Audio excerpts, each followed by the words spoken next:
Ele orou, entregou sua vida a Jesus, buscou a misericórdia de Deus, e a família também estava confortada, consolada, com a esperança da ressurreição.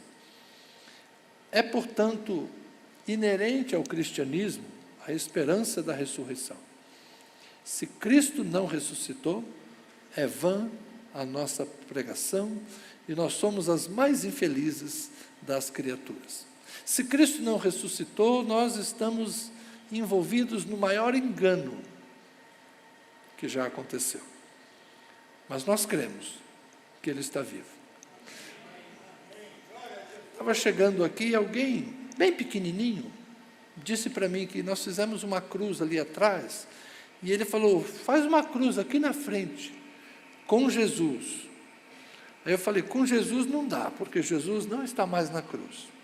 Eu vou fazer uma cruz, e nós já escolhemos, vai ser desse lado aqui, para lembrar que a gente é cristão, mas sem Jesus, porque o nosso Jesus está vivo.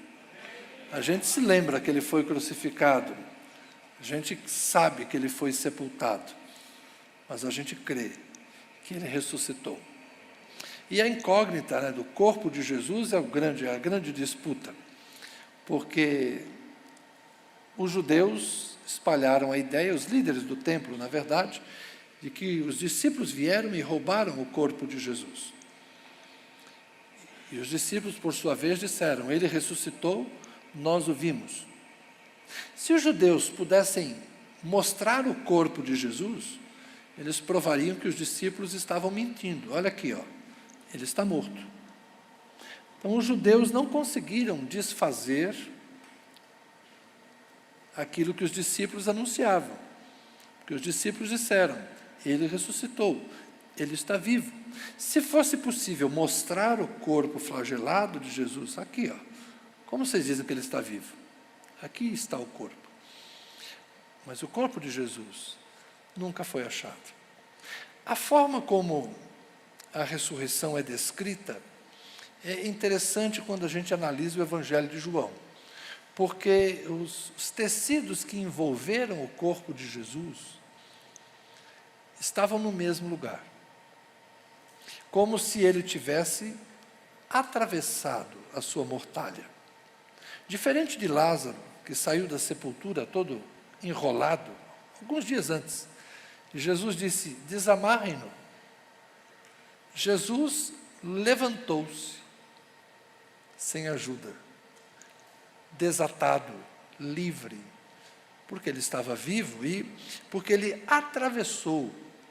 Há uma ideia aqui, é complicado a gente explicar, não é? Mas é como se o sudário que envolvia o rosto de Jesus mantivesse a mesma forma. Ele tinha as marcas, ele tinha as ervas aromáticas que o envolveram, mas ele foi cuidadosamente dobrado. Então Jesus saiu por entre as fibras do linho, da mesma forma como depois ele aparece no cenáculo em que eles estavam reunidos, com a porta trancada. Como é que esse Jesus entrava e saía de lugares fechados? Da mesma forma como ele saiu das roupas, dos tecidos que o envolviam. O corpo de Jesus é um corpo glorificado, é um corpo diferente. Aí você me pergunta, como é o corpo de Jesus? Que corpo é esse? E eu respondo igual Paulo e igual João, não sei. Paulo disse, uma glória do corpo terreno, outra glória do corpo celestial. Assim como trazemos a imagem do terreno, nós somos filhos de Adão, carne e ossos, não é?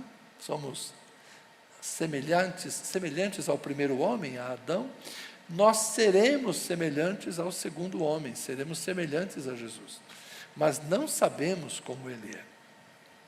João, na sua carta, disse, ainda não se manifestou, ainda não se demonstrou, ainda não se apresentou o que haveremos de ser.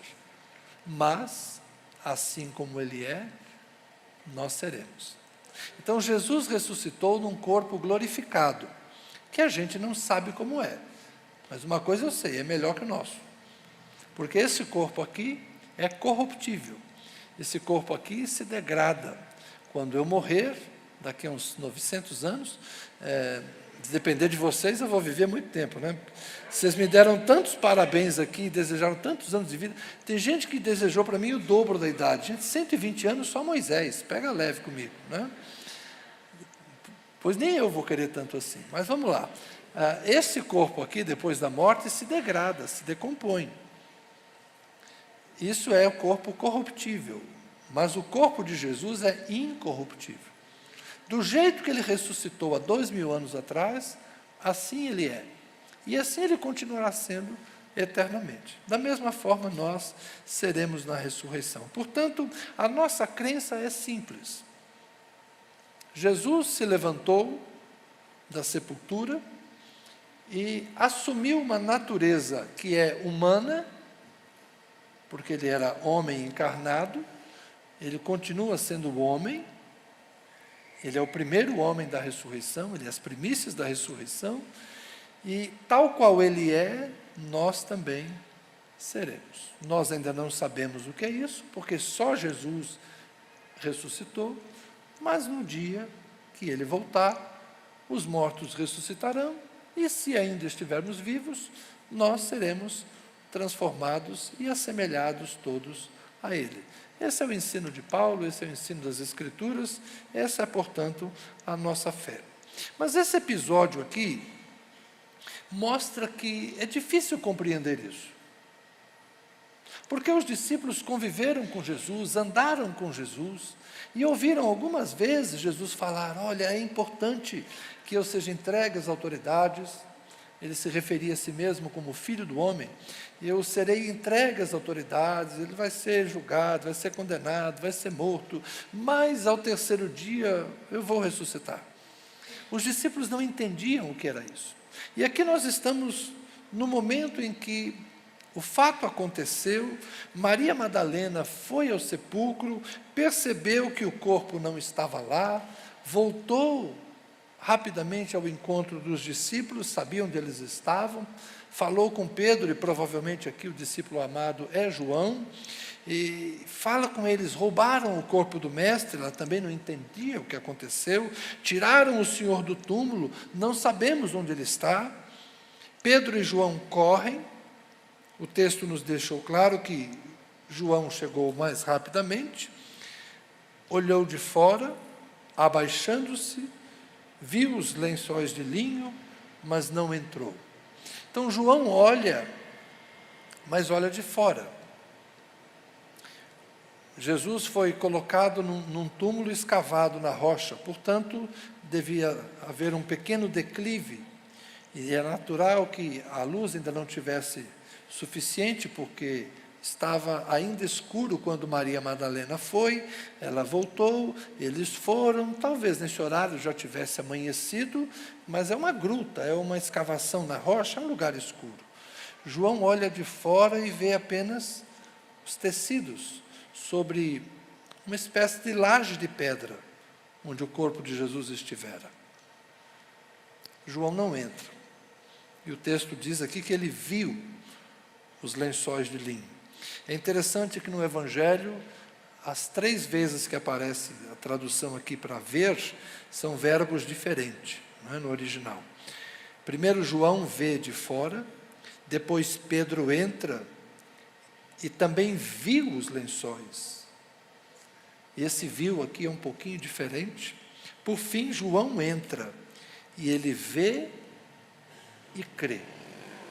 É um outro verbo aqui para ver. Há diferentes percepções diante de um fato. Ali estão os tecidos. Mas onde está Jesus? Alguns de nós olham de fora. Alguns de nós estamos como João, olhando sem entrar na gruta, sem nos aproximarmos muito. Talvez porque o fato seja muito estranho para a nossa mente racional. sendo honesto, dos milagres da Escritura, o mais difícil de aceitar é a ressurreição. Talvez alguns de vocês pensem, não, é abrir o mar vermelho, porque abrir o mar tinha que ser um ventilador muito forte que Deus usou, né? Há outros vão dizer, não, multiplicação de pães e peixes, esse negócio de fazer aparecer pão e peixe é meio esquisito. Tá, você pode ter a sua opinião, mas na minha, o milagre mais difícil é a ressurreição dos mortos, é a ressurreição de Jesus Cristo. Por quê? Porque a morte venceu todos até aqui, ou até aquele momento. A morte é o inimigo de quem ninguém havia escapado. Nem os grandes, nem os poderosos, nem os sábios, nem os entendidos, nem os humildes, nem os justos, nem os bondosos, nem os caridosos, ninguém. Ninguém escapa da morte, até Jesus. Então a ressurreição, ela é irracional do ponto de vista da ciência. Por quê? Porque a ciência exige verificação, repetição do fato. Você testa uma vez, depois você repete a experiência e faz a segunda vez. O resultado tem que ser o mesmo. Ciência é assim. Você precisa repetir a experiência, ter o mesmo resultado, aí você comprova a sua teoria, a sua tese, aí vira fato. A ressurreição. Existe algum outro caso? Vocês conhecem alguém? Não há. A ressurreição é simplesmente um ato de fé. Ou você acredita, ou você não acredita. É uma escolha. É aí que eu digo que alguns vão olhar de fora. E como nós somos criados numa sociedade cristã, é bem possível que a maior parte de nós aceite a possibilidade da ressurreição. A gente imagina, olha, pode ser verdade. Desde criança eu escuto isso. Pode ser verdade. Mas, não sei. Vamos ver, vamos esperar para ver.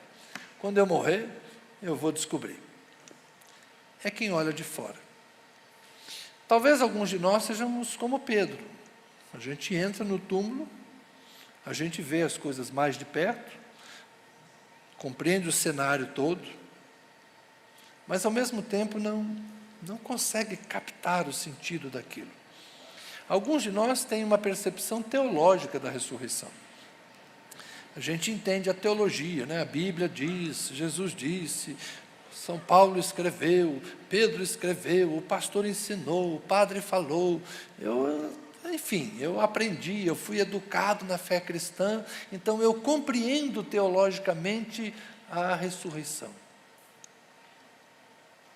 Talvez alguns de nós conseguem se apropriar, além do fato histórico, do fato teológico, e ter uma compreensão religiosa que te permita acreditar na possibilidade da ressurreição com um pouco mais de compreensão. Mas João aqui é aquele que entrou, viu e creu. E o Marcelo, a gente não conversou, mas o Marcelo escolheu algumas músicas que talvez possam nos trazer luz agora. Quando a gente cantou Jesus Cristo mudou meu viver. Ele é a luz que ilumina meu ser. Diferente hoje é o meu coração. Cristo deu-me paz e perdão. Aí sim a gente entendeu o que é ressurreição. Não é só um fato histórico possível, não é só um fato teológico que eu compreendo pela minha religiosidade, mas é algo que eu me aproprio para a minha vida. Ele altera a minha vida. A ressurreição de Jesus Cristo mudou quem eu sou. A ressurreição de Jesus Cristo me fez uma nova criatura. A ressurreição de Jesus Cristo me deu uma nova forma de ver o mundo. A ressurreição de Jesus Cristo me faz viver de uma forma responsável e consciente, sabendo que a eternidade está logo ali diante de mim. E eu não me desespero na angústia, porque eu sei que há uma eternidade de consolação. Eu suporto a dor, eu suporto o sofrimento, porque eu sei que este corpo é vulnerável, este corpo é frágil, este corpo é suscetível à dor. Mas eu receberei um dia um corpo incorruptível, que nenhuma célula dele se reproduzirá de forma anormal. Não vai gerar nenhum tipo de câncer, de anomalia. Eu terei um corpo que será para viver eternamente. Esse tipo de fé faz com que a gente viva com consciência e, ao mesmo tempo, com serenidade. Faz com que a gente busque santidade, porque santo é Jesus que ressuscitou. Faz com que a gente busque justiça, porque nosso Deus é justo e porque o reino de Deus é justiça, paz e alegria no Espírito Santo. Essa crença convicta na ressurreição faz com que eu seja, de fato, um cristão que dá testemunho da minha fé. Portanto, todos nós vamos voltar para casa. Diante do fato da ressurreição, todos vamos voltar para casa. Como você vai voltar, depende da visão que você tem do Cristo ressurreto. É só um fato histórico? É só um fato teológico? Ou é a oportunidade de você viver uma nova vida, a partir de hoje, como prenúncio da vida eterna, que vai se revelar apenas no dia de Cristo? É por isso que o cristianismo está fixado, firmado nas 3 virtudes cardeais: na fé, na esperança e no amor. Vivemos por fé, esperamos a revelação de Jesus Cristo e o amaremos para sempre, porque Ele nos amou primeiro. Amém? Que você volte para casa acreditando na ressurreição, do jeito que João conseguiu. Ele viu e creu. Oremos. Obrigado, Senhor, porque diante da manifestação da vida em Jesus Cristo e do dom do Espírito que nos é dado, nós podemos descansar o nosso coração. Somos aqueles que creem que a morte não é um fim, mas a morte é apenas uma passagem. Acreditamos que o Senhor nos aguarda do outro lado e acreditamos que o Senhor tem preparado algo que não subiu ainda ao nosso coração. Não somos capazes de imaginar aquilo que o Senhor tem, desde a fundação do mundo, preparado para aqueles que te amam e conhecem o Senhor. Nós aguardamos, e com fé e esperança aguardamos, o dia de Cristo, em que o Senhor, a voz do arcanjo, haverá de voltar, ao toque da trombeta, reunirá os seus, e nós seremos todos acolhidos na casa paterna. Senhor, nesse dia haveremos de saber o que somos e o que seremos. Há em nós uma semente de incorruptibilidade, mas que ainda não se revelou plenamente. Naquele dia nós conheceremos, assim como somos conhecidos. Naquele dia nós o veremos, assim como hoje Ele nos vê. Que nós permaneçamos fiéis, Senhor, e suportemos as dificuldades da vida, enfrentemos as lutas, as angústias, e nos consolemos uns aos outros com palavras de fé e esperança, e exercitando entre nós o amor, até o dia de Cristo, Senhor, quando Ele revelar-se e nós recebermos do Senhor o nosso corpo para a eternidade. Ajuda-nos, Senhor, a permanecermos fiéis, como fiel é o Senhor para conosco. Dá-nos em Cristo a paz, dá-nos em Cristo a vida eterna. Por Ele oramos. Amém e amém.